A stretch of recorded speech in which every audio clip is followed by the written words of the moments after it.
Assalamualaikum warahmatullahi wabarakatuh. Alhamdulillahirabbil alamin wa bihi nasta'in wa ala umuri dunya waddin. Wassalatu wassalamu ala asyrafil anbiya'i wa mursalin wa ala alihi washabihi ajmain amma ba'du. Puji syukur kepada Allah Subhanahu wa taala yang telah memberikan rahmat dan hidayahnya sehingga pada kesempatan kali ini saya bisa membuat video. Sholawat serta salam yang tercurahkan kepada Nabi Muhammad SAW yang kita nantikan syafaatnya di yaumul akhir. Yang terhormat Bapak Dr. Nasiruddin SPD MPD selaku dosen pengampu filsafat pendidikan dan kepada teman-teman yang saya cintai. Sebelumnya, perkenalkan nama saya Dewi Amali Almaida. Saya semester 3 Prodi PAI dari Universitas Alma-Ata. Dan di sini saya akan mereview sebuah buku yang berjudul Dinamika Islam Kultural yang diciptakan oleh Bapak Muhammad Amin Abdullah yang diterbitkan pada tahun 2000 oleh penerbit Diva Press. Dan buku ini terdiri dari 323 halaman.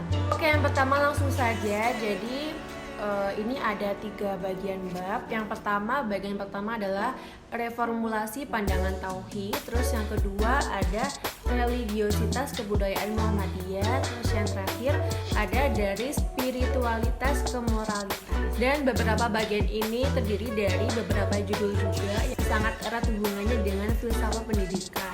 Yang pertama langsung saja dari beberapa judul yang di bagian pertama saya akan mengambil satu judul yaitu pemahaman terhadap Al-Quran dan Sunnah dalam era transformasi teologi. Pemikiran Islam kontemporer dan budaya modernitas. Para analis pemikiran Islam telah cukup lama menginventarisasi berbagai tipologi pemikiran Islam kontemporer. Hanya dikenal 2 corak pemikiran Islam yang populer, yakni pemikiran Islam yang bercorak modernis dan bercorak tradisionalis, atau juga sering disebut kaum tua dan kaum muda. Dan belakangan ini tipologi tersebut berkembang. Tipologi pemikiran keislaman yang secara relatif baru muncul ke permukaan pada pertengahan kedua abad ini seolah-olah menggelamkan tipologi pemikiran Islam klasik antara Sunni dan Syiah atau bahkan antara golongan Salaf dan Khalaf. Pemikiran Islam yang sedemikian variatif tersebut tidak lain dan tidak bukan semata-mata merupakan salah satu bentuk respons intelektual keagamaan Islam dalam menyikapi budaya modernitas, yakni suatu budaya yang sangat menggarisbawahi peran ilmu, pengetahuan, dan teknologi yang berkembang pesat sejak abad ke-19. Budaya modernitas yang direspon dan disikapi lewat berbagai model pemikiran dan gagasan keagamaan Islam tersebut bukannya akan semakin mereda, surut, dan pada akhirnya berhenti. Dan yang terjadi adalah justru sebaliknya. Budaya modernitas justru akan berkembang dengan deret ukur sesuai dengan perkembangan ilmu dan teknologi itu sendiri. Dan disadari atau tidak, cepat atau lambat, bahkan suka atau tidak suka, dan budaya modernitas akan merembes masuk ke segala wilayah kehidupan. Dalam era modernisasi, lebih-lebih lagi dalam era postmodernitas seperti saat ini paling tidak, klaim-klaim kebenaran keberagaman yang bersifat a priori yang dahulunya taken for granted begitu saja sekarang sudah mendapatkan tekanan, sorotan, ataupun tantangan, serta sekaligus batu ujian yang cukup berat dalam era kritis-kritis ini. Agenda persoalan baru yang ditimbulkan oleh era modernitas dan sekaligus postmodernitas sebenarnya cukup banyak. Belum semuanya masuk dalam kesadaran kolektif ataupun manusia muslim kontemporer, apalagi oleh format di kursus dalam kalam klasik. Era keterbukaan dan demokratisasi hubungan antara warga negara dan warga, hak asasi manusia, pluralisme dalam pandangan hidup, dan agama dalam era globalisasi atau lifestyle, atau era konsumerisme, hedonisme, pengaruh budaya TV dalam keluarga, ataupun persoalan lingkungan hidup untuk menyebut diantaranya. Reinterpretasi makna kembali ke Al-Quran dan Sunnah dalam era transformasi teologi. Ungkapan kembali ke Al-Quran dan Sunnah dalam gerakan keagamaan Muhammadiyah itu menurut hemat penulis sangat erat terkaitkan dengan gerakan ijtihad dan tajdid. Jika Al-Quran dan Sunnah dipisahkan dari ijtihad dan tajdid, dan begitu juga sebaliknya, jika ijtihad dan tajdid dipisahkan dari Al-Quran dan Sunnah, pemikiran keagamaan itu bukan lagi merupakan ciri khas Muhammadiyah. Mungkin corak itu yang dalam bahasa ilmu agama atau dalam studi agama-agama kontemporer disebut scientific cum doctrinaire. Dan lebih tegasnya, Al-Quran dan Sunnah adalah dalam wilayah doktrinaire, sedangkan tajdid dan ijtihad adalah wilayah saintifik. Keduanya tidak dapat dipisahkan sama sekali. Ijtihad dan tajdid mengandung arti sikap mental untuk selalu siap bersikap kritis, konstruktif terhadap realitas historis kekhalifahan manusia pada umumnya, dan termasuk dalam wilayah pemikiran keagamaan. Dan dengan begitu, ijtihad dan tajdid tidak terlalu menekankan pemisahan yang bersifat dikotomis antara teks dan realitas. Dan begitu pula sebaliknya, hubungan antara keduanya adalah saling mengkritisi. Dengan begitu saja, gairah ijtihad dan tajdid dalam pemahaman Muhammadiyah akan dapat terus terasa aktual dan sekaligus dapat ikut urun rembuk dalam memberikan sumbangan saran dan sumbang asi pemikiran yang segar untuk memecahkan tantangan kemanusiaan secara universal. Selanjutnya, bagian yang kedua, saya akan memilih judul yaitu hubungan bahasa pemikiran sejarah, pergeseran paradigma pemikiran keagamaan atau kasus NU dan Muhammadiyah. Menurut pengamatan Profesor Dr. Haji A. Ali Mukti, salah satu ciri masyarakat Islam modern di Indonesia adalah berdirinya organisasi-organisasi Islam seperti Syarikat Dagang Islam, Syarikat Islam, Muhammadiyah, Nahdlatul Ulama, dan Tawalib. Organisasi-organisasi Islam itu mempunyai dua proyek besar. Yang pertama yaitu pembentukan dan penyempurnaan tauhid, dan yang kedua mencapai kemerdekaan. Sebagai organisasi yang hidup, suatu wawasan, pemikiran keislaman dan keagamaan kedua organisasi itu pasti mengalami perubahan di sana-sini karena tantangan, peluang, dan hambatan yang dihadapi sudah berubah bentuknya. Ini barangkali agama memang tidak semata-semata hanya terkait dengan praktik-praktik dan amalan-amalan yang tetap, tidak berupa ubah seperti sedia kala, tapi juga menyangkut pemikiran-pemikiran yang selalu berubah-ubah sesuai dengan irama historitas kemanusiaan yang dilaluinya. Namun justru dalam wilayah terakhir, yakni dalam wilayah pemikiran, itulah kebanyakan para tokoh dan pemuka agama selalu khawatir dan curiga menghadapinya. Jika nilai-nilai fundamental keagamaan diberikan kepada anak didik tanpa mempertimbangkan historitas, pola pikir, dan bahasa yang sedang berkembang, bahasa agama akan terasa outmoded atau dengan kata lain ungkapannya tidak menarik. Dalam hubungan ini, kita dapat menjawab pertanyaan yang muncul dalam pradiskus kali ini.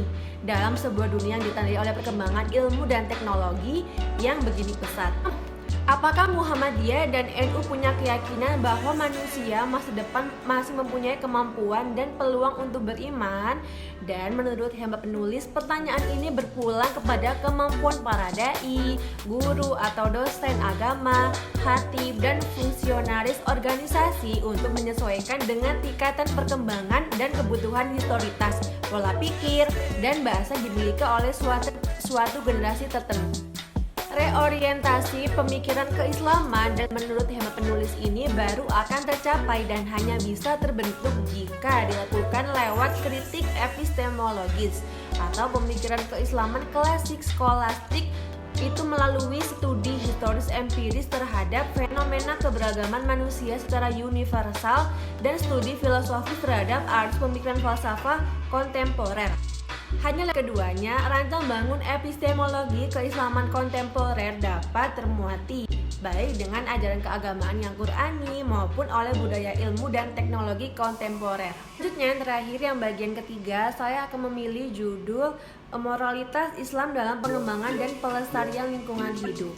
Masalah lingkungan hidup adalah masalah global dunia. Musibah pencemaran dunia dan air bukan hanya akan menimpa satu bangsa atau satu negara, dan itu melainkan juga akan menimpa negara tetangga sekitar. Pencemaran di kota lambat laun juga sampai ke desa. Hujan asam akan menyebar melampaui batas-batas negara. Kebakaran hutan di pedalaman Kalimantan nyatanya juga mengganggu jalur laut dan udara, bahkan darat, yang pada akhirnya juga mengganggu tetangga sekitar. Polusi udara di kota memaksa orang membangun villa di daerah daratan tinggi yang pada gilirannya akan merusak sumber mata air di pegunungan yang kembali lagi mengganggu banyak orang.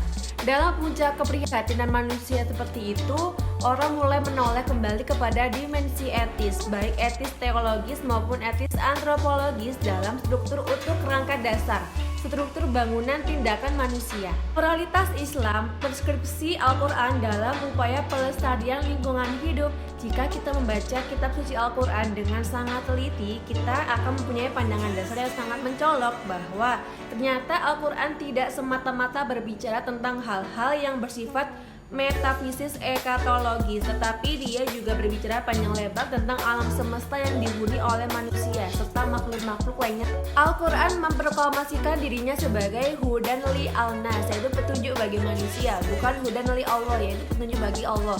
Sudah barang tentu bukan hanya petunjuk dalam arti metafisis ekatologis, melainkan juga menyangkut masalah-masalah praktis kehidupan manusia di alam dunia sekarang ini, tentang bagaimana manusia menyantuni alam semesta dan lingkungan sekitarnya. Dalam kehidupan seorang muslim, Al-Quran memang sebagai sumber inspirasi utama serta pedoman hidupnya. Ini tergambar dengan sangat jelas setidaknya dalam forum-forum mimbar agama Islam, majelis-majelis taklim. Para juru dakwah baik dari kalangan fundamentalis, modernis maupun tradisionalis selalu mengacu kepada ayat-ayat Al-Quran, bukan kepada para teolog. Jika mereka ingin memperoleh kekuatan landasan berpikir dan bertindak, hampir dalam seluruh tradisi muslim mereka selalu mengutip Al-Quran dan hadis, sedangkan pendapat kaum teolog muslim hanya dijadikan sebagai rujukan yang bersifat sekunder. Peran masyarakat luas untuk lebih mengkritisi perjalanan pembangunan era industrialisasi dengan berbagai implikasi dan konsekuensinya. Alam lingkungan perlu terus-menerus dihidup-suburkan. Hal ini seiring dengan kenyataan yang tidak dapat dibantah bahwa etika normatif, baik yang bersumber dari teologi maupun dari luar teologi, sangat mudah untuk dipatuhi dan begitu mudah dilanggar oleh siapa saja dalam wilayah historis praktis yang syarat dengan kepentingan politik, ekonomi maupun sosial. Dan tadi beberapa penjelasan dari saya review. Sekarang saya akan menjelaskan kelebihan dan kekurangannya. Ini kelebihannya ini sudah cukup jelas, dan di bagian halaman pertama ini judul dan sebagainya ini terlihat lebih unik karena dia itu berwarna gitu ya. Terus juga di sini juga sangat lengkap, ada indeks, ada kata pengantar, ada penulisnya juga.